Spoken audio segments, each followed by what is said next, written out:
presidente, vereador Neri Oswaldo Amaral, vereadora, presentes, vereadores, as presentes, quem nos acompanha pela TV Câmara. Em primeiro lugar, eu quero parabenizar e estimular e ter a consciência de que o Hospital Oncológico Pediátrico tem a sua função e terá. Eu tenho, até sendo da área, sei que ele vai ter que caminhar principalmente pela questão de saúde suplementar, que é uma situação complicada, né? Eu recebi, inclusive, algumas conversas de pessoal do hospital infantil. Acho que os dois se somam, se multiplicam e, na verdade, quanto mais pessoas interessadas, melhor. Eu acho que pena que a saúde não é toda pública. Como o poder público não corresponde às necessidades da nossa população, as pessoas despendem os seus horários que podiam estar utilizando em lazer, em outras atividades, para, infelizmente, ter que completar o descaso do poder público. Eu acho que vão em frente e que é importante esse tipo de atividade. Bom, dois assuntos. Em continuidade, presidente, da audiência pública, que colocou ontem em discussão, entre outras coisas, plano diretor, modificações, alguns aspectos.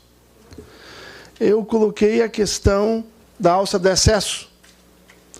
E essa questão da alça de excesso, vereador Orvino, é uma questão que está na ordem do dia. Teve a reunião famosa em Brasília ontem, que parece que quase foram as vias de fatos. A última novidade agora, que eu soube, e isso é da tarde, é que finalmente a agência, a tal da NTT, parece-me que curvou-se a pressão e aceitou os 47 quilômetros, e não até os 47 quilômetros. Mas o problema é mais amplo. BR-101, a NTT, a agência, eleição, acho que as coisas todas acabam se interagindo.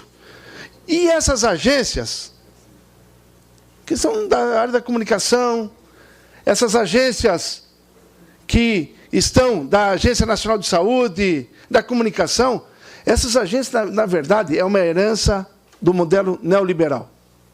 E aí eu gosto muito quando o vereador Neri Amaral vem e fala dos políticos, submeter a eleição, porque essas agências, na minha concepção, elas são uma forma de privatização do Estado.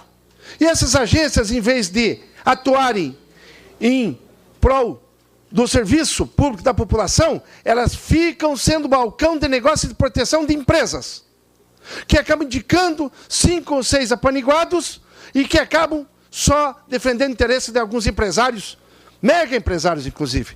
Então, a NTT e essas agências, na minha visão, podiam ser extintas. Nesse ponto, eu comungo o pensamento do ex-presidente Lula, que nunca reforçou, pelo contrário, até buscou fragilizar essas agências. Então, que saia essa alça de excesso e que a NTT, se não quer ajudar, não atrapalhe. E que elas vão para o seu lugar e deixe que quem disputa a eleição, que concorre a cada 4 anos, que responde junto ao povo, e não burocratas que se encastraram nessas agências e impedem que obras vitais, como essa da alça de acesso, saiam para o nosso município. Vereadora Mary, eu vou dar continuidade a um assunto que eu iniciei na última sessão. Colégio de aplicação, ou o Novo Castelo. A UPA da Furquilinha está parada. A senhora colocou muitas necessidades do nosso município. Mas, voltando a mostrar o descaso com o dinheiro público. Esses entulhos aqui, ó, é como se joga fora o dinheiro público.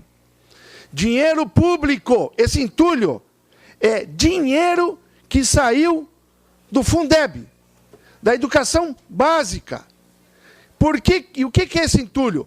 O colégio que inicialmente, entre outras coisas, foi projetado para 46 salas de aulas, foi demolido inteiramente, de uma maneira estranha, dinheiro do povo, das crianças da educação básica para construir um novo castelo. Eu não entendo, eu não sei se planejamento. Duas prefeituras, a anterior, que foi vendida, tal, questão de um pouco mais de uma década. Uma segunda prefeitura. Tudo bem, diz que venderam, tal. Qual é a grande obra que foi feito na área da educação? Me diga uma. Na área da saúde, do bem-estar social, nos últimos 12 anos, e que ficou. Me digam. Nem quero discutir a obra física. Eu só quero dizer, programa de saúde da família. Que parece subjetivo, mas é uma coisa concreta, que vai na casa das pessoas. Estão desmontando. Mas o novo castelo estão construindo. Milhões e milhões, que dinheiro da educação, e estão jogando no lixo. Já lhe cedo uma parte, vereador Carlos Juscelino. Então, eu sei que o poder público cresce, a cidade cresce, mas que prioridades são essas? Eu escuto o vereador Carlos Juscelino. Vereador, não quero contestar certas colocações suas, mas duas eu tenho que fazê-lo.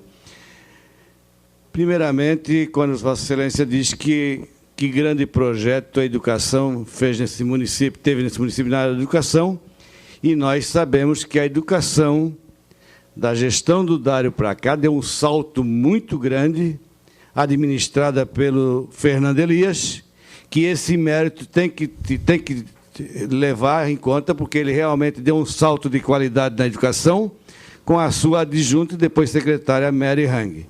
Quanto ao Castelo, também discordo do senhor, porque isso eu acho que é uma colocação atrasada contestar uma sede administrativa. Porque quando o Germânio Vieira fez essa sede aqui, também foi um falatório danado, era aqui. Quando o Dário fez aquela, a mesma coisa, a oposição criticou. E se viu que ela, em 10 anos, se tornou obsoleta e não comportava mais nada. Por quê? Porque quando o Germânio fez, a população era uma. Quando o Dário fez, era outra. Hoje nós estamos com 210 milhões de habitantes e tem muito serviço. E também dizer para o senhor que o senhor também, nessa questão do dinheiro da educação, o senhor que acompanhou todo o trâmite desse projeto, sabe que os recursos investidos do Fundef retornaram ao Fundef por obrigação legal. O prefeito não seria suicida pegar um dinheiro da educação e construir uma sede administrativa. Esse foi o pacto, inclusive, para vender o prédio e ocupar lá. Os 8 milhões investidos de recursos do Fundef obrigatoriamente retornaram aos recursos do Fundef, porque eles, inclusive, criavam uma questão no cálculo dos 25%, que eu não sei se foi resolvida, né? Mas o dinheiro, não tenho dúvida, que não foi usado erroneamente. Esse dinheiro voltou para a educação. Obrigado. Bom, não foi feito o ajuste contábil dos anos anteriores. Só que essas prefeituras, até vou fazer uma manifestação. Tomara que as almas dos São José da Terra Firme, quem chegou, e aí, eu não sei, sinceramente, em audiências públicas que tiveram, esse prédio aqui, inclusive, com todo respeito, é falta de planejamento. Inclusive, descaracteriza essa praça. Mas essa é uma boa discussão.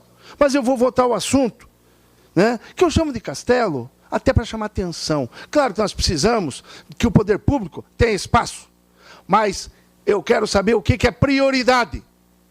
O que é prioridade? É a UPA parada? Então vamos fazer o paralelo. Estão acelerando para tomar posse ali. Por que não dão pelo menos 10% da velocidade da construção na UPA da Forquilinha?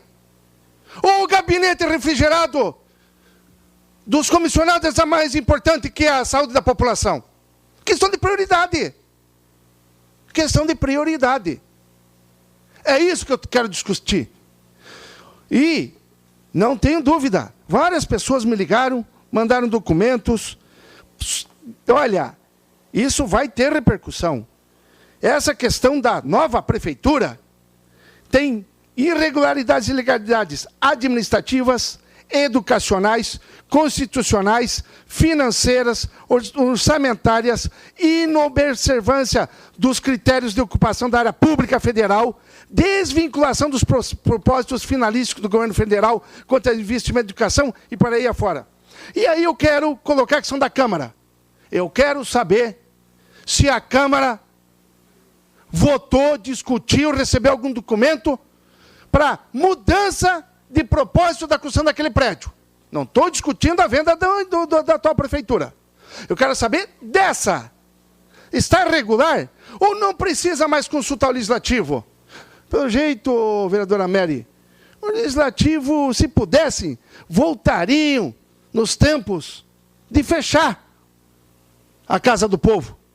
Vão embora, ninguém sabe, para quê? Então, quer dizer, para mudar uma estrutura da educação para um centro administrativo, não precisa mais consultar a Câmara? O que nós estamos fazendo aqui, então? Da tribuna, pelo tempo regimental, o vereador Moacir da Silva, do PMDB.